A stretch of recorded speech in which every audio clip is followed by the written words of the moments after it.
So, hello guys, good day sa inyo lahat. So, welcome back to my channel. So, sa video ito is gagawa ulit tayo ng isang experiment. Pero sa experiment na to is iba siya.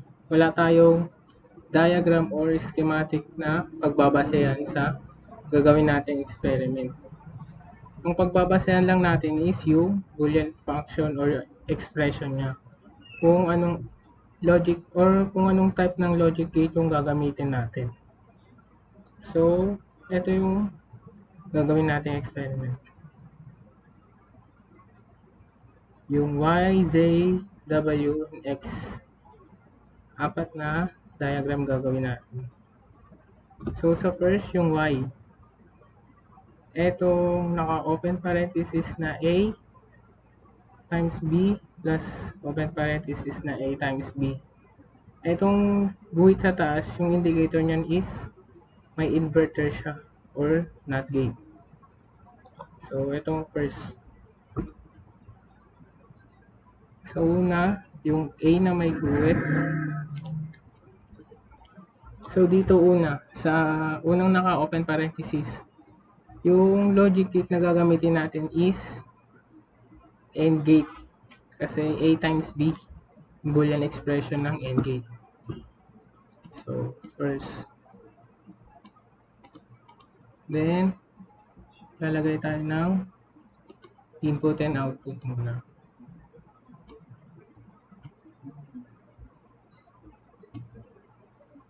Output. So, next, etong first input is A na may inverter. So, gagamit tayo ng NOT gate. Yan.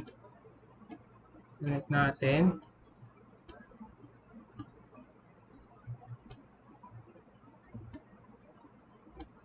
So, next tayo. Ito naman, ganun din. AND gate din.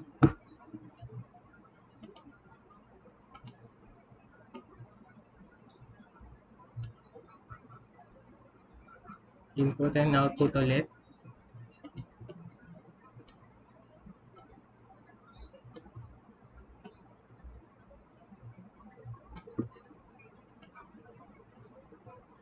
So, dito pala sa first, yung lalagyan natin na na may inverter, yung first input. Dito naman sa second input.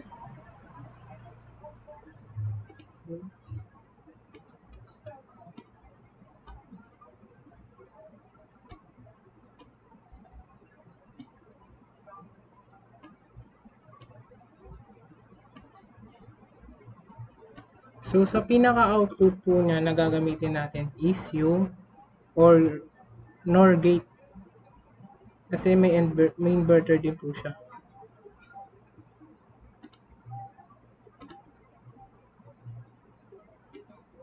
Ayan po.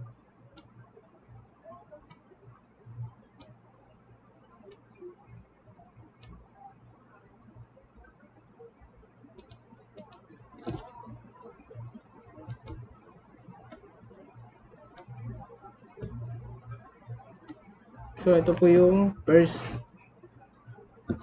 diagram o yung itong pinagbasehan natin na Boolean expression.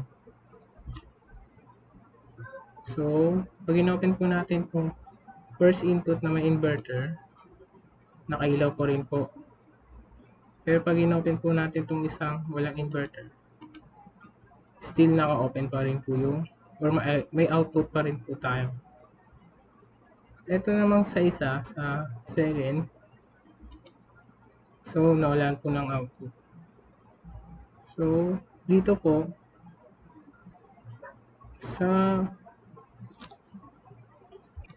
dito po, nakikita nyo, di po siya nailaw.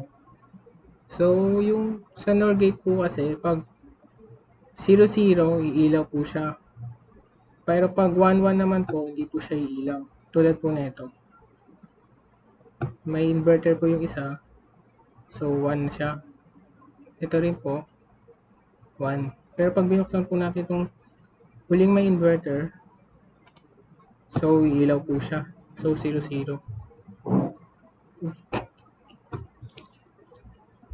So, ito po yung first Boolean expression na kinonvert natin sa diagram or sa circuit. So, next po tayo. Ito po yung Z, Y. So, next, yung Z naman po. So, proceed po tayo dito sa second Boolean expression, yung Z. So, dito po is may kita nyo po is may tat, or mayroong tatlong Boolean expression sa isang parenthesis. Which is may IC tayong tatlong input na gagamitin. So, yun ay yung OR gate na may tatlong input. Ito po. So, maglalagay po tayo ng toggle switch.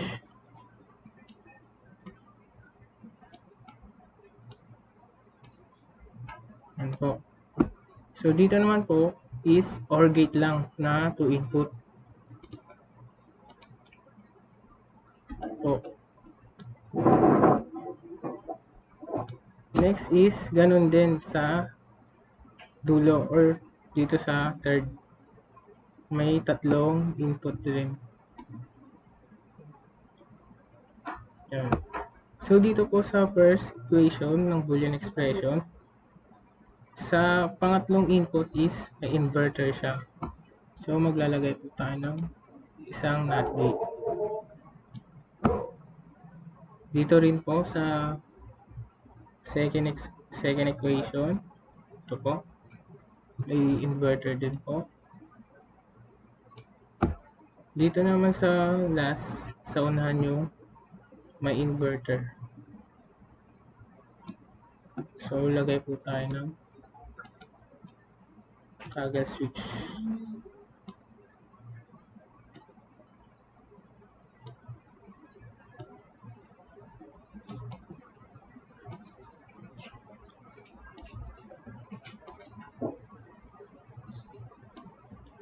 So, connect lang po natin.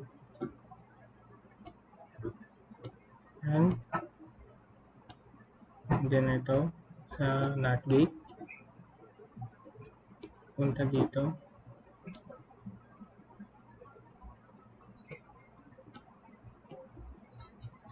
Yan. Ito. NOT gate din. Then, ito. Sa IC. So, ito po, yung tatlong logic gate na ginamit natin. Nakakabuuan po na circuit na gagamitin natin, yung magiging output po nilang lahat is OR gate din po na may tatlong input. Ito po.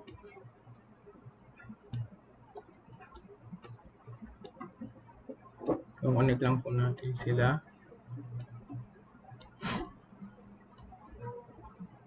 Yan. Output na LED. So, as you can see po, may output agad po tayong lumabas.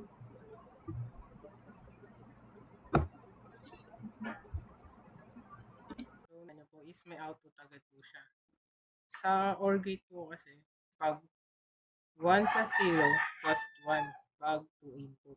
Pero pag 3 input naman po is, ganun pa rin naman po. Ito po, 0 plus 0 plus 1 plus 1 pa rin po. So, may output po tayo. Try po natin buksan lahat. So, still may output pa rin po tayo. So, ito po yung pangalawang diagram or yung circuit na in-express natin galing sa Boolean expression. Tayo dun sa third Boolean expression. So, ito po siya yung Y. So, dito po is gagamit ulit tayo ng AND gate na expression, na logic gate. Po. And, ito po, isang input na toggle switch.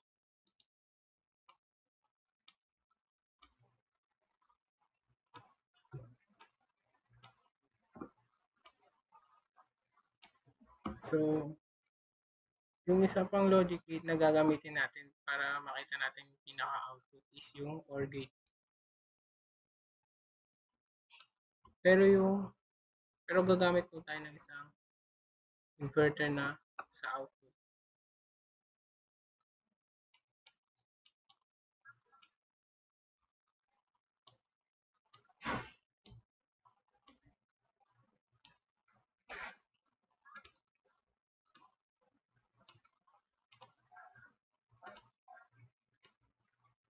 Ito po, logic gate.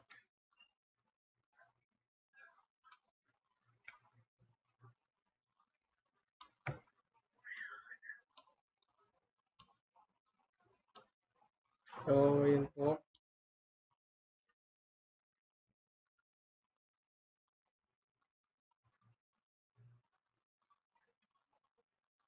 Okay. So, sa kinonvert natin na mula sa Boolean expression is may output agad po siyang lumabas. Which is sa AND gate po pag times 1 times 1 is may 1 na output or 2. Sa OR gate naman po is plus. Pag may 1 na output or 0 na output, so may output pa rin po siya. So ito po yung third diagram mula sa Boolean expression. Try po natin i-open. So still may output pa rin po siya. So proceed po tayo dun sa last Boolean expression. Ito po. Yung x. So proceed po tayo sa pinakauli, yung itong isang Boolean expression po ng x. So dito po, ang gagamitin po natin na logic gate is NAND gate.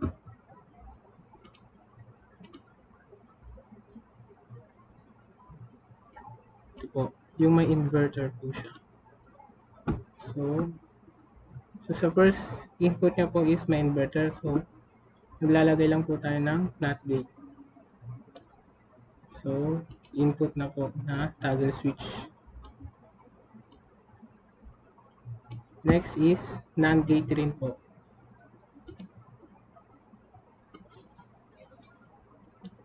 So yung may inverter naman po siya dun sa may pangalawang input.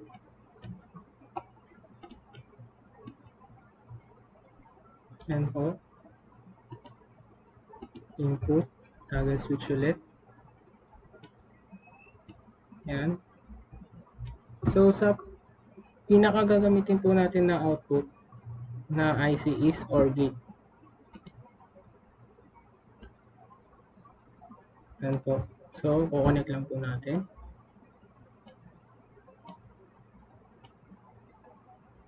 Yan.